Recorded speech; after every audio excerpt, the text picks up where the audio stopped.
Oh, I can just write it down. It's brilliant. Courage Bear, welcome. Alright, so the last stream, it was Polar, Viking, Gorilla, and Bell Reaver. The first stream was Hall, Long, Bear. Alright, Bell Reaver, welcome back. Alright guys, can you guys help me with this? So, we're now at time. I didn't tag. But you declined. Did you hit the wrong button, Bell Reaver? There we go. So, just to save time, in the description, I didn't tag anybody for the posts. And I'm just realizing now that I fucked up. Sorry about that. No worries, dude. But I'm trying to figure out everyone who I streamed with tonight. So so for example, the end of the second stream and the beginning of this now third stream, it was Bell Reaver. Before you, it was Polar, Viking, Gorilla. How long, Bear? Yeah, How Long Bear was at the very beginning. Oh, Handy Adam Bear, that's who it was. Exactly. And we got to hear his kids and I guess maybe cicadas, that noise making little cricket things, making a whole bunch of noise. Yeah, it's just I remembered I forgot to tag everybody, so I want to rectify that mistake. Right. So after this, I can go back and change the description or edit it, whatever. So I'm not. D. Scott Steven, welcome. All right, but Bell Reaver, go with the gravy. You were just about to ladle some gravy, brother. I want to hear it. Okay, so what I was gonna say is the thought that came in my head was that the end times that you're talking about, no man knows the hour. I'm not gonna say, oh, they're here, they're in 10 years or whatever. I'm thinking that if you operate in a nonlinear time, and that when someone dies, they go into, I don't even know what you call it, but sleep, according to John, or they'll be woken up, resurrected, then it's almost as if they've already happened. So you go to sleep, and then, because when you sleep, the 8 hours can pass by, and it seems like a second, right? My thoughts exactly. So then it's already happened. You pass away from this, your body dies, and then you're resurrected, and then sort of boom, you're there, and you don't know how long you were under. You don't know any of that stuff, and that's maybe why no man knows the hour. Even after it's done, you don't even know how long you were under. Dude, how crazy would it be if you had a violent traumatic death in combat, and then you die, you go to sleep, and then next thing you know you're in heaven? How gnarly would that be? That would be pretty gnarly. I thought you were gonna go to something like you die in combat, and then you're sort of in almost a level 2 where you're fighting instead of wrestling, you can see the demons you're wrestling against instead of just being told that you're not wrestling against flesh and blood. I mean that. Have you ever heard of spirit travel? Never in my life. No. Have you ever heard of astral projection? Never in my life. So, with every single topic, there is a God-honoring way to do it and a non-God-honoring way to do it. Right. Like with sex. If you have sex outside of the covenant of marriage, you're doing it wrong. Yes. If you have it with your wife or with your spouse in the covenant of marriage, you're honoring God. Great. So astral projection is the non-God honoring way to basically enter the spirit world and do things that are not possible in the physical realm. Is that like the guru type people that'll get people in by levitating or that type of stuff? Similar type of concept, but specifically different. It's kind of a different niche, per se. Right. And the reason why I can speak about this is because I've done astral projection before. It was fun. But then, after some time, I learned some more, and I was like, oh, this is the non-God honoring way to do this thing, and I learned that spirit travel is the God-honoring way to do this. Like, I think it's the book of Ezekiel, where someone actually does spirit travel, does the whole, like, writing on the wall with blood, like, all that dope stuff. Right. And so after, like, God gave me that information, I've actually spirit traveled a couple of times, and I've, like, spiritually fought demons in the spiritual realm while spirit traveling. Like, as crazy as that fucking sounds, like, it's something I've done. And I don't mention it very often, but it's like, the reason why I mention that is because I don't think that, like, if you die in combat, whatever, you go up to, like, level 2. I think it's just, like, you go to sleep, just like as you fall asleep on your pillow every night. Right. It just, you fell asleep a different way. Right. So, I have a question that I've been meaning to ask somebody that's like claims to have seen demons and this type of thing. Do they just look like normal people? Like, do they just look like a No. like a normal guy, or they look kind of more freaky? So there's a bunch of different types of demons. So, like how the Bible says there's, like, different principalities, different, like, levels and shit like Right. that. And also, like, they're kind of based, like, Dante's, like, whatever levels of sin or hell or whatever, 7 levels of hell, was it? I don't know. But how in that literature, he describes how the different cardinal sins get you to different areas of hell. And while not entirely accurate, the reason why I bring that up is because different demons are based on different specific, like, forms of sin. And so, like, a lust demon will look different in the spiritual realms than a greed demon. And there are some demons that change appearances, and there are, like, when I first started getting exposed to all this crazy stuff was so literally on a Monday morning, I was doing chest day. I did 3 sets of 10 of 225. I was like, rawr, super strong. And I went to work later that day. By the end of the day, so my lower back started hurting. And then by the end of the day, I literally couldn't carry plates around the restaurant. Oh, wow. And that ended up escalating to the point where I was crippled and couldn't walk unless I used, like, knee braces, back brace, like, full, like, not just, like, lower back, but, like, a full, like, body strap, like, back brace and a cane, and even then it was super painful. I was crippled for 9 months. I lost 35 pounds, and, like, it was a whole crazy journey.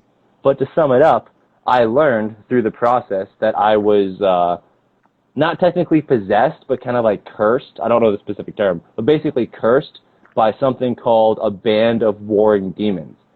And they're basically like a satanic hit squad in the spiritual realm. Oh, jeez, that doesn't sound very fun. Oh no, like, dude, that was a miserable time, but I learned a lot.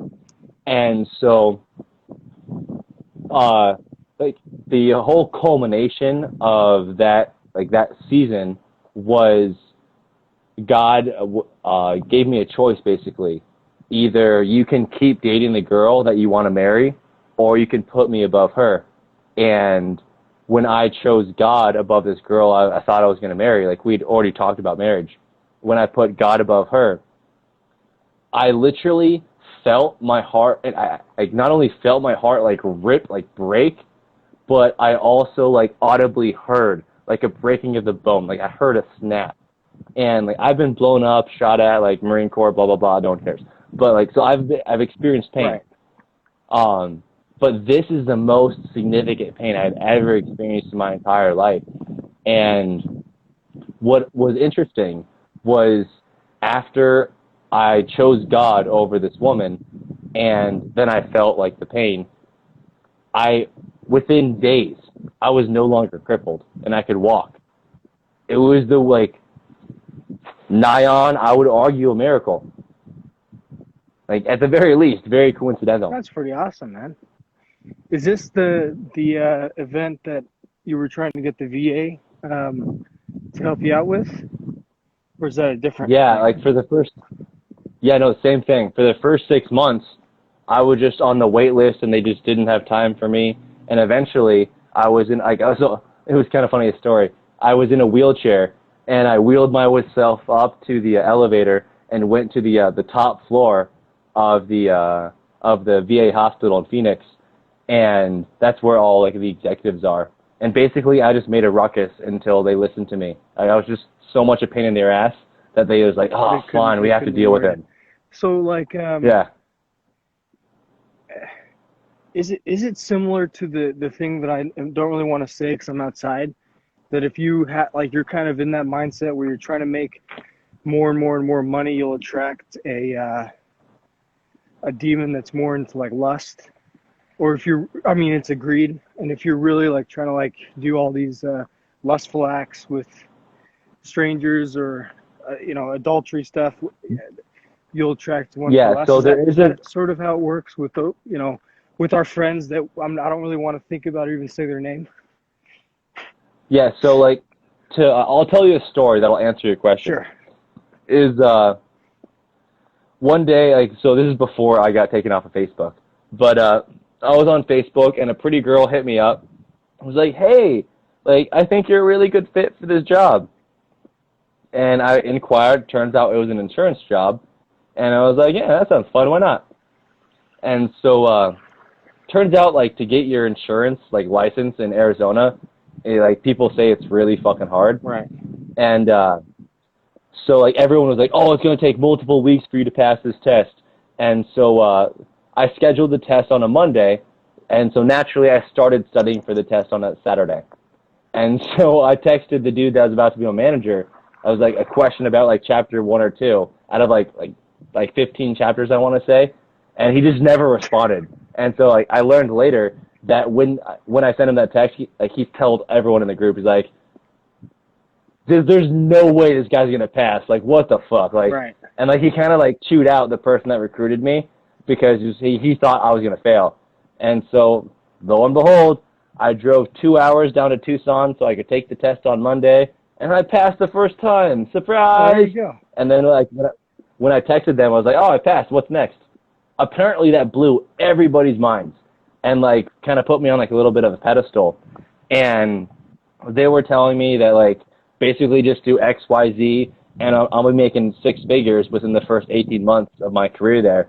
And I was having meetings with guys that were multimillionaires and, like, just, like, really, like, special people, like, rich people. Right. And they were, like, they were mentoring me and shit. And when I, like, was finally solidified that I got the job and I was an established special boy, God really convicted me. PJ, you need to go to the mountains. Like, this is a temptation. Go to the mountains. Because I was getting a little bit wrapped up with, like, oh my goodness, I'm going to make a lot of money. I'm going to be, like, awesome. I'm going to have a big house. And, like, because God had already, like, showed me, like, this path earlier with, like, I'd already had other adventures where God told me, go to the mountains, and I was obedient, and, like, God taught me a lot of stuff. So this wasn't, like, an out of the blue kind of thing, but it was kind of like an established pattern that God already had with me. And so I was like, all right, roger that, God.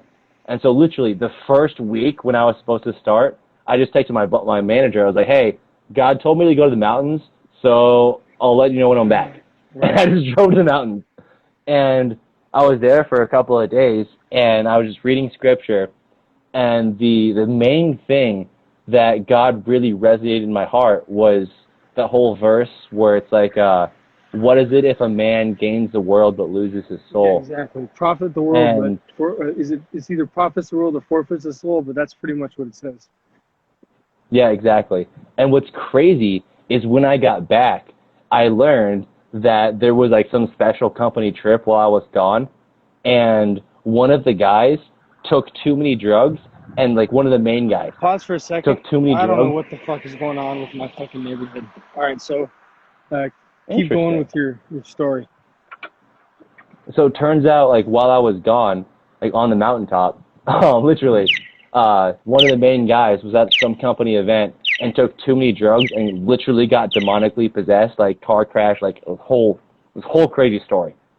And so when I got back, I was like, hey guys, God told me not to take the job. Sorry.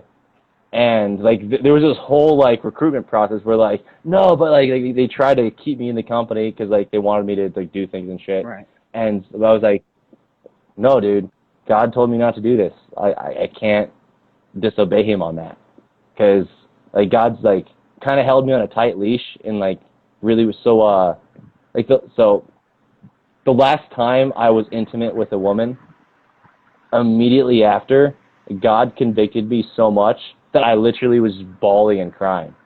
And so after that event a couple years ago, like, I don't want to disobey God on the big things. Like, I don't know why God lets me drink or smoke or whatever, but I'm not convicted on that. Like, other than I know I should quit, and God's being very patient with me. But on the larger stuff, like going outside of marriage, I'm assuming. Yeah, like that's where you're kind of being commanded not to indulge whatsoever. Yeah, like God keeps me on a very short leash with some topics, and for other topics, He's being very patient with me, which I'm very thankful for. Right. I hear you. So that doesn't quite answer the question of what I was asking. I agree. I was about to say we got on a tangent. We're about to continue on like the demons and how they appear. Yes, or how they're because what makes sense to me is how the little buddy that I'm not going to say because I would give respect to the native legend of what attracts them. Yep, we all know what you're talking about. And if you don't know, then DM me and I'll tell you. Exactly. And I'm really not thinking about it. I've gotten much better at just kind of like glazing over it. Yep. I think you said that they are sort of demonic and they're attracted to their name. So I was thinking maybe if you're in that headspace of let me make a whole bunch of money just for myself, you're going to start attracting that type of entity, that type of spirit, that type of energy as well. Well, yes. So like how I was saying before, is there's like each demonic spirit is kind of like tuned to its own specialty. Right. And so it's like the greed demon, the lust demon, et cetera, et cetera. And so when you begin to think about something, like the Bible calls it the fiery arrows of the enemy, which is why we need the shield of faith. And so according to a lot of like really high-level theological scholars that I've listened to, is a lot of these like sinful thoughts that we are exposed to in our own minds, they're not organically coming from us, or like technically there's more neurons in the heart than the brain, but you get the idea. Like they're technically not coming from us, but it's even the thought process is literally a fiery arrow from the enemy, and it's an attack on our spirit. And once we receive that attack, whether it's lust or greed or whatever the sinful pattern is, we then have the option of raising the shield of faith and fortifying ourselves with the word of the Lord, or we can be weak and submit to continue thinking about whatever that fire arrow of sin was. Bro, that's fucking intense. So when you have the right? When you have the I guess you say temptation, it could be it's not even your thought. What is your thought? What is actually yours is the decision of do I indulge or do I say like there's a lot of scripture, but one that comes to mind is like resist the devil and he'll flee from you. So that if you go that route, then that's actually you doing it, probably with the help, with the armor of God, as you see in there's some other scripture. I am not good at fucking quoting this shit, but you know what I mean. And yeah, I completely. So the only nuance that I will add to that is, and what I don't quite understand is, so like the reason why it seems like a very simple question, but the reason why I don't understand it is because like Paul says, I don't do what I want to do. I don't do what I love, but then I do everything I hate.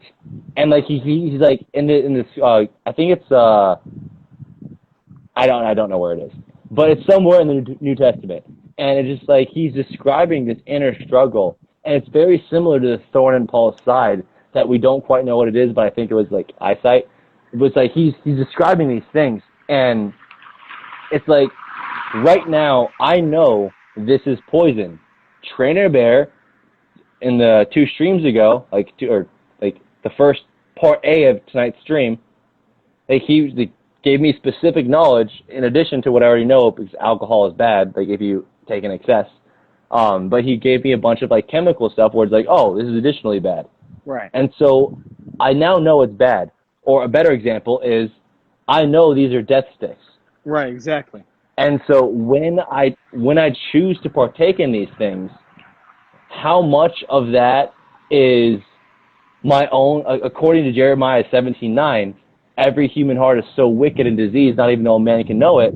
Like, how much of that is my own heart engaging in wickedness versus how much of that is demonic influence? Because this is a habit now.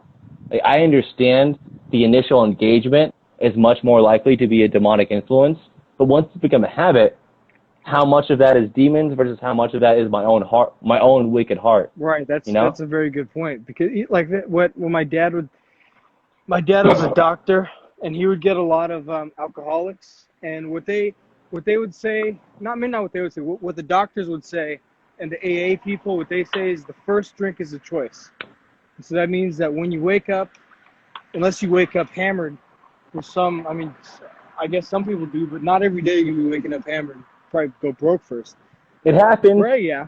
But I've gone months in my life basically just drunk. Right, exactly. But when you are not drunk, that first drink, they say that one is the choice. Because after you have that first drink, there's pretty much, if you're this into the drinking, there's almost no chance that you're going to be, there's no chance that you're going to be able to resist the second drink, third, fourth, fifth, however many you go into. But the first one... Escapism is the issue, says Handy Adam Bear. I concur. See, but then I've been addicted to some stuff, but not hard drugs or anything. And I think it's pretty much all the way through demonic influence mixed with your heart. Because definitely you'll want to do it without really I don't know. Because when now that I look back on my life and stuff that I've done, jerked off to pornos and gone with strange women, it's now really fucking freaking me out. It's like there was probably some demon on my back or something, shooting a fiery arrow at me. Oh, dude, in my Tinder days, I was literally with witches, self-professed witches on their profile. Oh fuck, that's intense. Yeah, I can only imagine, dude, yeah, I have similar concerns. I hope you. Are you talking the six pack? Are you talking the beer, or are you talking the fitness? Because if you have the fitness, you're going to be exposed to a hell of a lot more temptation than the beer maybe too. You buy a bunch of drinks, but that was I was a personal trainer, and I was I guess demonic influences, but I think it was me. I think that was my wicked. Yeah. That was my wicked heart, though, because. So from my own experience, when I used to be in really I as 5'9", I used to be 185, 6 to 12% body fat at any given time. Right.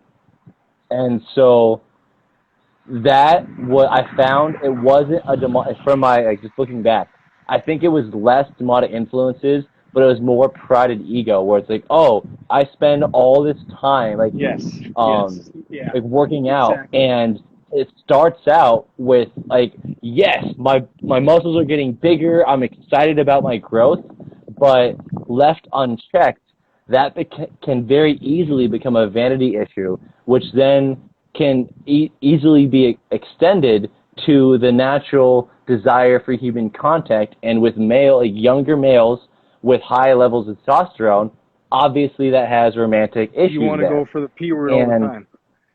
Yeah, that was an issue for me, and so I can only imagine it was a very similar issue as a personal trainer for you. Right.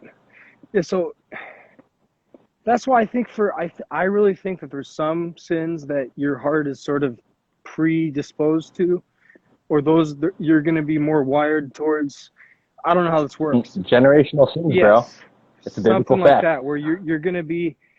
There's some that it's gonna be mostly your heart, and maybe like you get a little demonic thing that really, I don't even know if it'd have to start out if it's already in your heart. But there's some that I think are really in your heart. Like for me, for example, I have no urge on my own to smoke. But a couple of days ago, I was thinking like, maybe I should try and pick up some cigarettes. I think that was the Nope.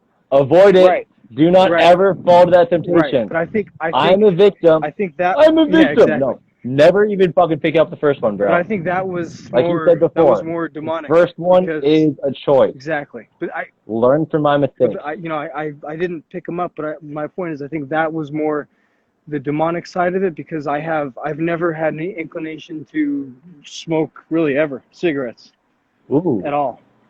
that is interesting. And then like recently I was just like, you know what?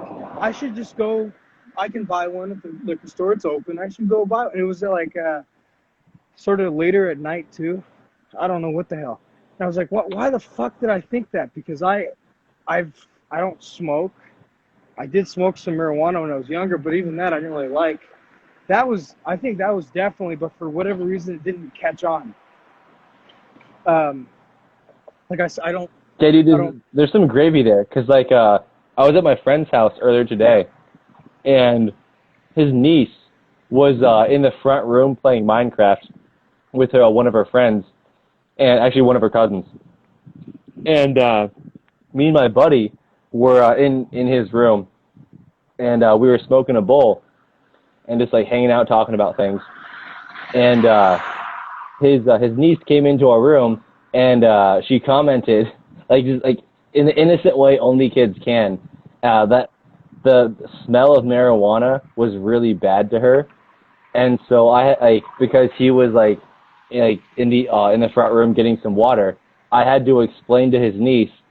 So you know how sometimes like things smell like poo poo to you, like even though it smells really bad to you, It's good to somebody else. smells really good to us, Right. like perfume almost. Right. And so like I know that like, so I had to basically like try and explain it to her. I was like, this is my buddy's niece. I was not prepared for this.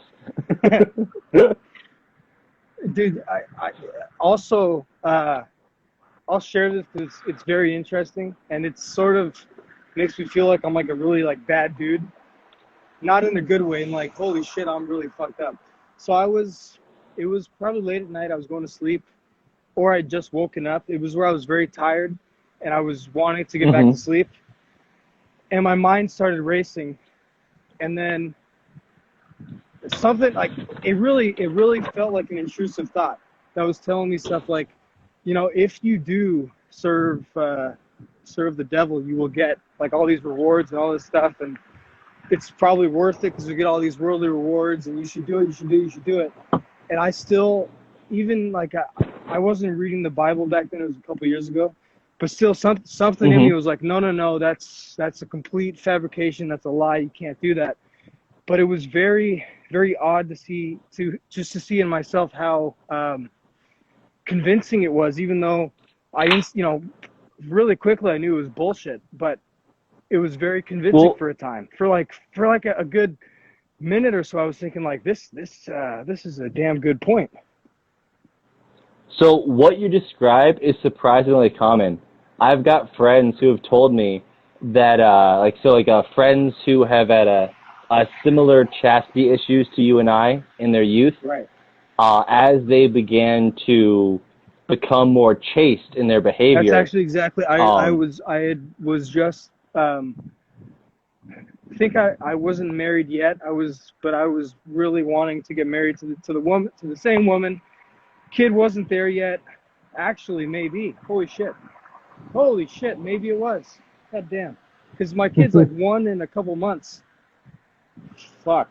Yeah, that might have been what it was. That's fucking. Yeah, and so that's awesome. I mean, not awesome, but that's really interesting.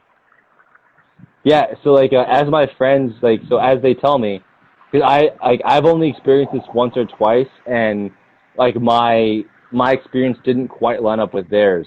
But in the vast majority of stories I've heard, as males, because most of my friends are males, is as they had this desire and to become more chaste, and they actually began to apply that in their lives, that's when these demonic entities would enter their dreams. And in the most extreme cases I've heard from my friends, so from reliable sources, is like in several cases, there was a literal succubus spirit that it was approaching my friends in their dreams and trying to get them to spiritually engage in a sexual way in the spirit realm, and the person was like, my friend was just like perceiving this as a dream, but like his spirit level knew it was wrong, and like these guys, like, they fought it off, and like they've got like crazy stories, but like they all follows a similar pattern, brother. You know what I did? I was in my, at the time, girlfriend. Yeah, I fucked up. I got her pregnant before we were married, but I fought like hell to get a marriage after I knew we had a baby. But that's a different story. But anyway, so what I did was I was having the fucking thought in my head, like, you would be so rich, almost like the best example would be Xerxes talking to Leonidas in 300. It's like, I'll give you all of the world. I'll give you everything. And I'm thinking, like, fuck, that's a good fucking deal. But something in me knew I guess I wasn't fully gone. Because something in me knew, like, this is wrong. And what I did was I closed my eyes as hard as I could, curled up into a ball, and just let my mind race and, like, say, like, this is, you got to get this out of your head. Get this out of your head. You got to get this fucking out of your head. And it was like my weird thing to say, but my body wanting to do that, to submit and get money and wealth and fame and women empowered, lasted for probably, seemed like a long time, probably only 5-10 minutes. And, you know, I curled up and I said, you can't do this, this is wrong. And, you know, it did. You want to know the hack to defeat that really easy? What?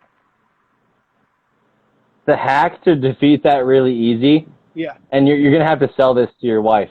But before I go to bed, I choose a book of the Bible. And listen to it, right? I just hit on Bible Gateway. I've been doing that on the Holy Bible app. That's the Legion Challenge. Yeah. I did the first one. I did it successfully. And is that a Legion Challenge? Well, no. The Legion Challenge is you have to read the Bible, but when I read it, I can't, like, it doesn't really cement all that much. So I do better listening. So it's just every night I just put it on, listen to it, and then pay attention, or not, you know, not really pay attention so much, and then I would fall asleep. And I think it would probably still go till my earphones died. And so I've been doing that now. I dropped out of the second Legion Challenge because I couldn't wake up. After 3 days, two of the 3 days, I didn't wake up at 5, and I didn't want to, like, tell them like I would, because I knew that I probably wasn't going to be able to. So I dropped out, but I'm still, my sort of lullaby is either, that's how I knew about John back there. My lullaby is either John or, not the same ones, but it's been John the past couple of days, because that's where it opens up to. Yeah, like what I do is, because of the Bible Gateway app, right, I can hit play on, like, Lamentations. It's one of my favorite books. It's like so crazy dark. But I'm gonna check that out, because the dark, like, really. Yeah, dude, Lamentations is legit. The dark part of the Bible, like, no one knows about it. Is very, I don't know, like, it makes perfect sense, because you look back at your life and you're like, holy shit, what the fucking hell? Like, literally just last week, or just even a couple days ago, I was thinking to myself, I should pick up a cigarette, I should smoke. And that was not my thought, because that is not in my heart whatsoever. I've never had that. Even when I was exposed to people that smoke, like, if they were like, hey, you want to, you know, you do this or whatever, take a little bit, I'd be like, yeah, sure. But I never, ever bought my own or anything like that. And I wanted to go to the liquor store and buy it. Dude, I need to, tonight I'm going to listen to Lamentations, if that's what, it's more of this type of stuff. That's fucking gravy. Yeah, so, like, as you're listening to Lamentations, and basically the majority of the Old Testament, whenever, this brings it full circle, whenever the Bible says and the word of the Lord came to so-and-so, remember John chapter 1. In the beginning was the Word, and the Word was the Lord. And the Word, right. So, like, when the Bible in the Old Testament is saying, and the word of the Lord came to so-and-so, and then it says some super badass shit, just replace the word of the Lord with Jesus came to so-and-so and said some badass shit. Nice. Yeah, dude, it's pretty mind-blowing. It's a simple exercise, but it's like, what the fuck? Jesus is so much more badass than I could have possibly imagined. Yeah, I mean, if you really look at it, like during, I don't know how much of the history is gravel, but during the Middle Ages, Dark Ages, Golden Ages, whatever you call them, depending on who you talk to. Yep.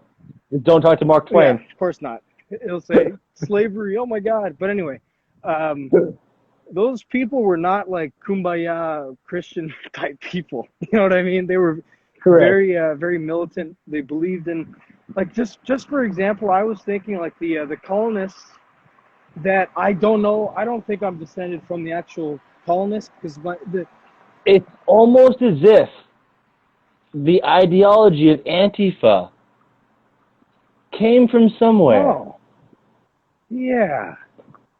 Yeah, you know, it's like it's everywhere. All these black fists, all these fists, they're everywhere. But anyway, so what I was saying is like the English to go to like a foreign land and then just make a family and do that type of shit when it's like when it's really hard living, like you don't have a job lined up or this type of, because I've worked with a bunch of like Mexican landscaping people because I did landscaping for a while.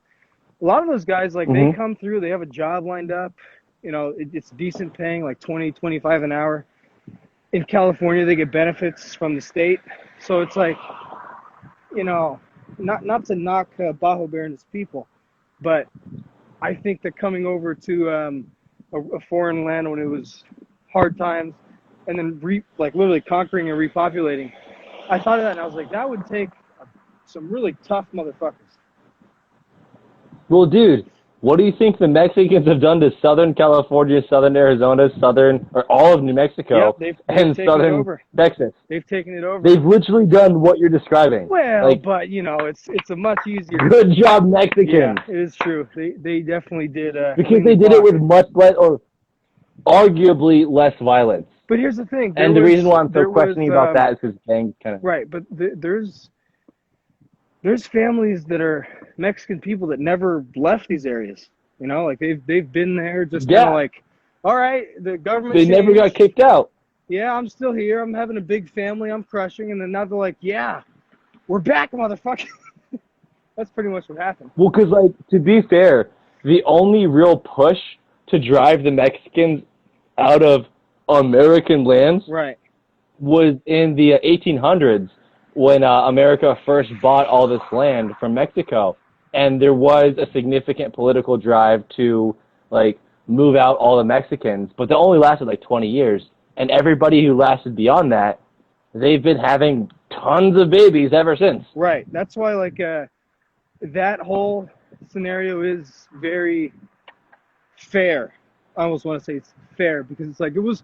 They were the ones that first sort of came, conquered it, repopulated it, and then it was they lost a battle or two, and then now it's looking like they've already won the war pretty much. Because if you look at like probably Bajo Bears County is probably like 85-90%, Bajo Bear descendants. Well, yeah, like so according to Vox Day says like the American Empire is going to fall in 2033.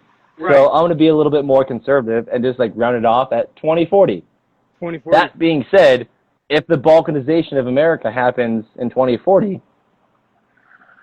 Bajo Bear is going to be probably a minor warlord. Most likely, yes. And I would definitely say so. Like, so that's why I'm glad that he's... Any white people who haven't moved farther north, they're probably going to be a new class of slaves. Yes, and that's why I was talking with Train Bear, and I got in trouble for saying that I was not against labor camps, is because I'm in an area that's like 85% Filipino, 10% white, 6% black. So like if it did go down, I would not want them to kill me. I'd rather, work for them, do Yeah. whatever, right? Like, it seems like a decent deal. It's like, hey, man, you guys lost the demographic battle. There's no more Big Daddy U.S. Corp. And we're kind of hungry, and we could eat you, or we could have you plow and stuff. So I'm like, yeah, man, that's a decent deal. I'll take it. My thoughts exactly. Like, when the choice is either I kill you or you can work for me, and well, I'd prefer to live. Exactly. Thank you, I mean, sir. it's Yes, master. a pretty shitty employer, but sometimes you're not given the Yeah, choice. at least you're still alive, Exactly. and you have the opportunity of escape potentially sometime in the future. Yeah, see, but that's the thing. If you do, Maybe you could be a house nigga, and you can get the good teeth. although let me tell you, I think they had a worse life because they weren't around their friends. They were around some fucking rich Americans. Like, they didn't really relate. Well, so think about the concept. Snitches get stitches. Now, apply to that concept. Slave owners protect the snitches. They did not have a good life. Oh, of course not. I do not want to be a house nigger. Exactly. It would be better to be with your buddies. I think they had wives too. They had like little families. Yeah, in some cases, but like according to historical accounts, in many cases, It was just like breeding. The families were separated. Blah blah blah. Okay. How true that is, I don't know. There's a lot of gravel, but yeah, that's someone was like, "Is this guy even a Christian?" I was like, "Come on, dude. Like, you're in Puerto Rico. Like, come on, man." Or I don't know where you are, but you're probably by a bunch of Puerto Ricans. You don't have to worry about this shit.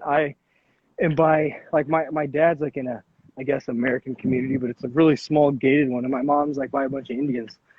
So like, I'm pretty fucking atomized, man.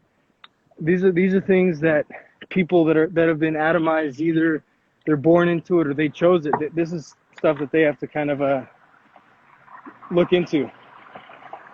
No, well, yeah, but here's the thing, Trina. That. The Mexicans have already they're already winning in that fight against the blacks. Like, they are already. Compton is now like very, very, very Mexican. Thank you, Planned Parenthood. No, yeah, that's a good point. Like, New York, they're getting. Yeah, exactly. That's a good point. But then, like, sometimes I get the feeling like, you know what, dude? Let's just broker a fucking peace deal when the empire collapses. Like, hey, look, you guys did a damn good job in the Pacific Southwest. You want to have it? You want to just take it? Here you go. Because there's a ton of space. Well, considering the lack of organization in that, like, when that happens, yeah, it's not going to be some sort of clean deal. There's going to be a lot of violence, right. The upheaval of the current political structure. They're always. It's going to take a couple of years for things to level out, and a lot of people are going to die in the interim. So do you know anything about I think it was in like 34 in Pakistan, India? They made a state. Good job, training. In 1934? I think it was in the 30s. There was a big 13 million Islamic people were ethnically cleansed out of India, and they were put into Pakistan, I believe. Or maybe it used to be India, and it was two-state solution. So what you're talking about is 1954. Okay, yeah. All right. No, that's wrong. That's wrong. So that's wrong. 40s, that's wrong. 40s and 30s, I remember it. It was a partition. It was like the last quote unquote genocide, ethnic cleansing partition. I know exactly what you're talking about. I just want to get the year right. Right. 1947. All right. So in 1947, that was post World War II, because of the vast colonial territorial ownings of these various European empires, in conjunction with the American, basically strong-arm decision, you guys have to give up your colonies. Right. What happened was in 1947, a lot of countries became independent. Interesting enough, 1948, the birth of Israel. Oh, That's a side note. But specifically to what you're talking about is Pakistan, so what we now know as Pakistan, Bangladesh, and India, and Kashmir. They were all the part of the British Empire, right. And the British governor at the time just did like basic splits based on the majority of religious beliefs. And so Bangladesh and Pakistan were majority Muslim. India was majority Hindu. Right. And so after these territorial lines were drawn, upwards of 20 million people died as all the Muslims in India tried to get to Pakistan or Bangladesh, and all the Hindus in Pakistan and Bangladesh trying to get to India. And that's where the Kashmir region comes in, which is the significant political point to this day, where it was a Hindu prince that was in charge of that Kashmir region, Right. but it was a majority Muslim population. And so, according to the British agreement, because it was a Hindu prince who had influence with the governor, it went to India, but because of the majority Muslim population, there's been domestic terrorism ever since. Like, to this day, like, they're still fighting Right, over yeah, it. they still sort of kill each other every now and again. So, yeah, because what? Oh, yeah, like, what's up? Fuck. I think I might have lost what I was going to say. But what I was looking at with that is it seems sort of similar to what could potentially happen, especially for people like me who are deep in, I mean, I'm not like in Southern California or anything like that, but I have like I have family members that are in Southern California in Bakersfield. So that seems like that would be something. Yeah, they're gone. Fuck. Because dude, I mean, man, the Mexican people, they are not fucking playing. Like they're saying, bro, they're gone. They're playing for keeps, man. They do play for keeps. Yeah. I got the project officials start my religious mandate too. That's pretty cool, man. Let the people know how that goes, Trainer Bear, with your lawsuits. I don't know what Trainer Bear's talking about, but I trust and believe in him because he's awesome. Oh, he's doing. He is suing for, I think, discrimination in California. Oh, is that the Sprouts thing? Sprouts, Kaiser. He's been being treated like shit for his religious convictions, religious mandate from God that God told him he cannot. Yeah. What is it? Preach the gospel or Wait, bear the I must gospel have without a missed that mask. comment then. It was Easter night. I'm going back. See, that's the thing, dude. It's like there was no. If you didn't have family that was like Christian, there was no Easter this year. Because my family is not really at all.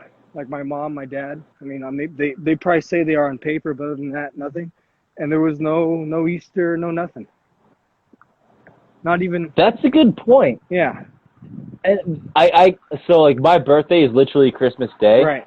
And like I give a shit so like I just don't give a shit at all about holidays because of like blah blah. But like up until you just said that, because I just don't give a shit about holidays, I literally didn't miss. Right, exactly. And yeah, there's Easter. But now that you're saying it, I was like, oh wow, you've got a point. We did miss Easter. Look at that. Yeah. With the PTO, so we can dig post holes. Dude, digging post holes is pretty fun, and like gets the blood going. It's a whole pretty much upper body. It's a good time. Although it's a bit of work. Nice. But that's something. I'm looking forward to it. Are you gonna be doing that? If you're building a fence, you're gonna be. Because I've. Yeah, dude. Like so right now, it's looking like either in October, November, or December. So by the end of this year, I should be able to buy 40 acres of land in northern Arizona, which means I have to build a pretty big fence.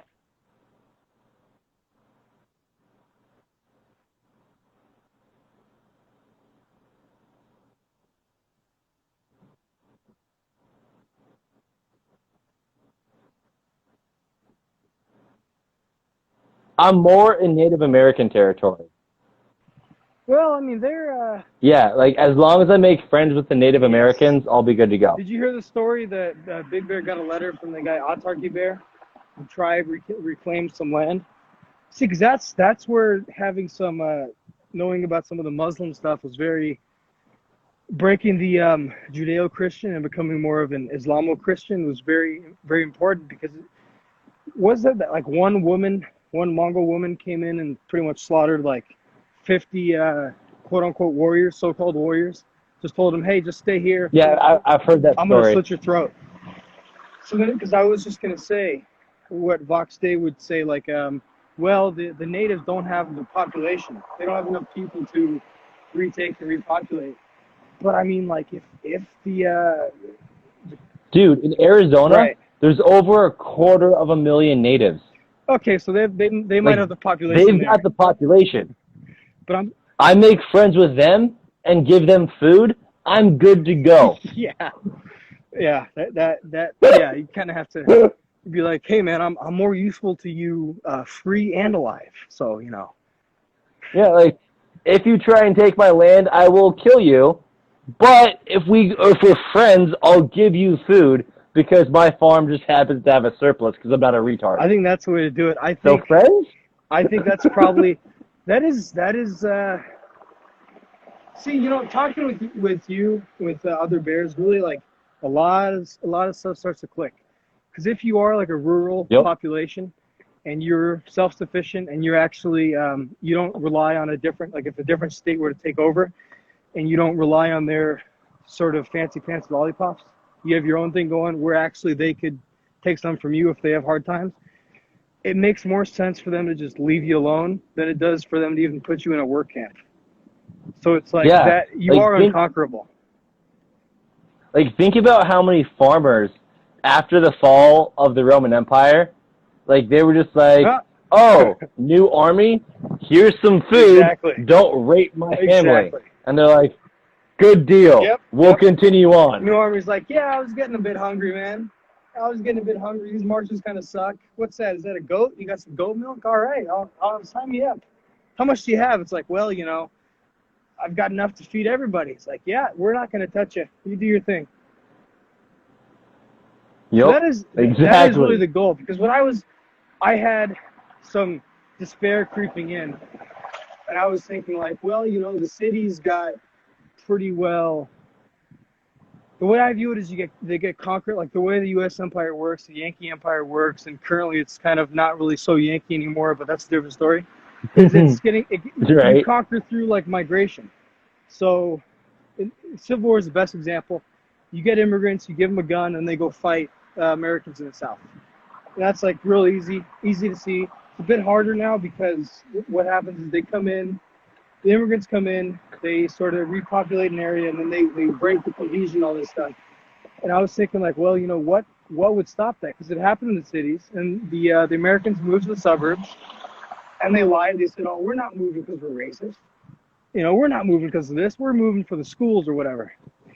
And then it happened in the suburbs, and I was thinking to myself, what would stop it from happening to a rural area? And I think I just got I answered my question right there, because I've been thinking about that for a while. It's almost like, well, if you're rural and self-sufficient enough, it really doesn't, I mean, you may have to do some things, but it doesn't really happen to the same extent. Yeah, like, the goal is to have such a surplus, which once you're proficient at homesteading is, from what I hear, not too hard to do. Then, if you're not under threat, you can can the fuck out of everything and also feed all of your neighbors. And then if things get stressful because there's an invading army, then you can use your surplus, and worst case scenario, give them a bunch of jars of food, and they'll leave you alone. Yeah, it's harder to fight somebody if you're giving them a bunch of food, right? Exactly. Like, I'm not going to stab someone who just fed me dinner. Exactly. That's just, like, bad form. Right.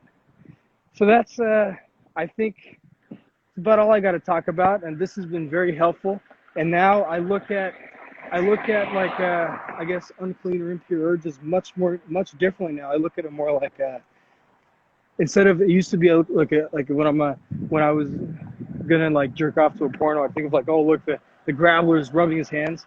Now it's like, oh shit, there's like a legitimate demon that wants to destroy me, my family, my posterity, fucking shooting arrows at me. So I think it's been easier now. I've gone quite a while without it, but it's going to be even easier thinking of that. Instead of just like, oh, the Jew's going to be like laughing. That's like, all right, it's pretty funny.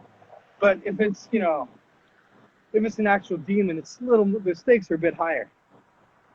Right. And it like when you first said that to me, I kind of, like a dog gets kind of scared of cats. They get their hair stands up. I got that, and I was like, oh fucking shit, that's intense.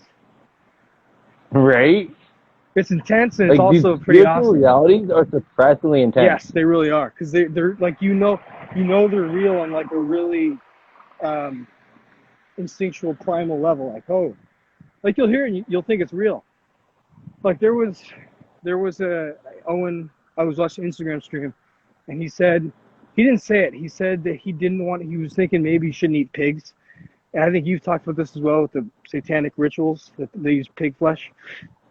But before he explained why, I thought in my head, I was like, holy shit, they might be like people, because I know that there's like maybe one they're pretty similar in DNA, and they can be used for testing this type of stuff, which may have spurred it. But also when it says don't throw pearls before swine in the Bible, you're commanded to not do that, right? So I know it's like, oh well, these people, it is, what is that? That's comparing the people to pigs. Mm-hmm. So maybe, what if that's actually more literal?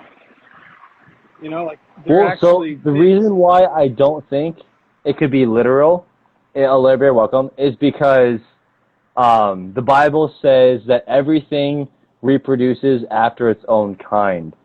And, like, while the throwing pearls before swine can seem to support that argument that you just presented. They don't actually make pig babies, is what you're saying.